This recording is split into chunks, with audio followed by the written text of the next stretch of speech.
Welcome back to Pauka Sports, mga boxing fans. At ito, pag-usapan natin boxing, ano? At hindi lang basta boxing ito pag-usapan natin ngayon, ano? Sa totoo lang, dream match.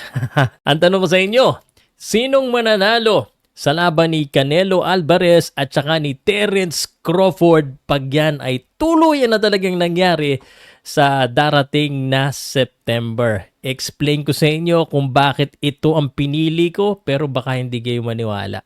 Pag-usapan na natin yan. Powcast Sports. If you're new here, don't forget to subscribe and hit the notification bell. Presented by Arena Plus, Astig sa Sports. Sana po ay hindi maunsame itong laban na ito at usap-usapan ng laban na ito ay magaganap sa September. Bihirarang kasi mga ganitong laban eh. Ang ganitong vibes ng laban, sa tingin ko, hindi ko alam kung mag-agree ka sa akin eh. Parang Pacquiao De La Hoya vibes eh, no? Parang ganung kalaki. Dream match nga ang sabi ko. Isang welterweight na malaki, si Pacquiao na maliit. At naalala ko ng panahon na yon, may segue ko lang muna.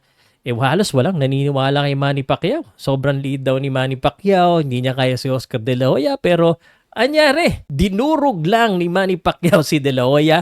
At ano yung ginamit niya? Bilis at diskarte. So, malay mo, pwede mangyari yan dito. Pero mamaya-maya, explain ko sa inyo kung bakit ganito sa tingin ko mangyayari. So, fast forward, 2025, Terence Crawford, undefeated welterweight champion versus the super middleweight king. Buto na lang. Thank you, Al-Sheik, for making things happen. Alam mo, money fight ito eh.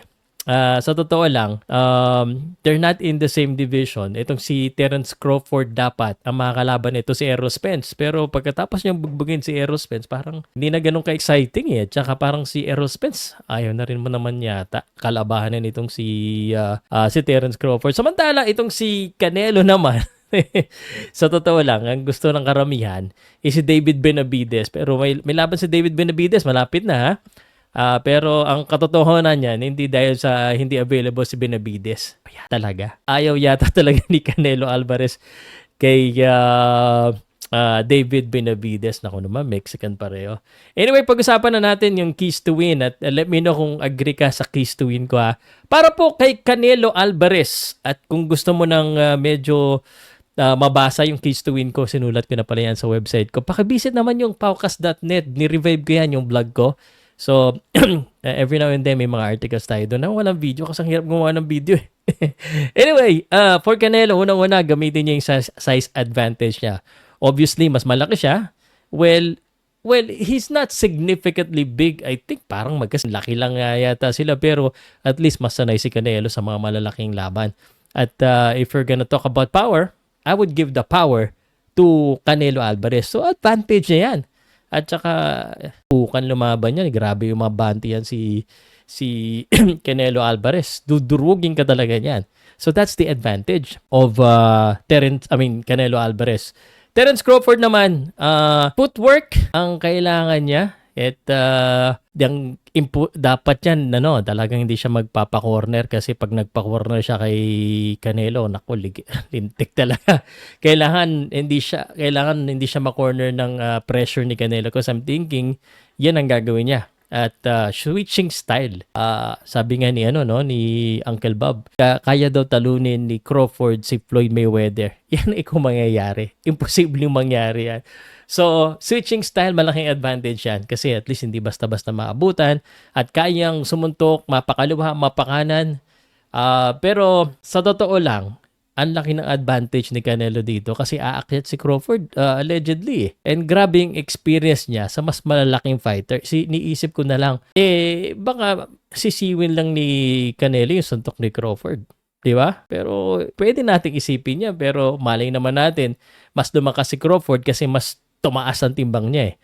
Pero para kay Crawford, ang advantage na talaga sa akin, sa tingin ko baka mas magaling mag-boxing. Mas technical ito si Crawford at mabilis siya at syempre unpredictable. Hindi natin pwedeng i-deny while mas mabenta si Canelo, mas magaling sa tingin ko si Crawford technically. Yan ang mga bentahe po ng mga boxer na yan. So ito na, mga kapaukas, para sa akin, sino ang mananalo Sige, bago ko sabihin, i-comment mo muna yung sa'yo. Based doon sa mga simpleng sinabi ko, early prediction, baka may magbago pa dito eh. Baka nga, di pa matuloy. Honestly, ito, mahirap pumili.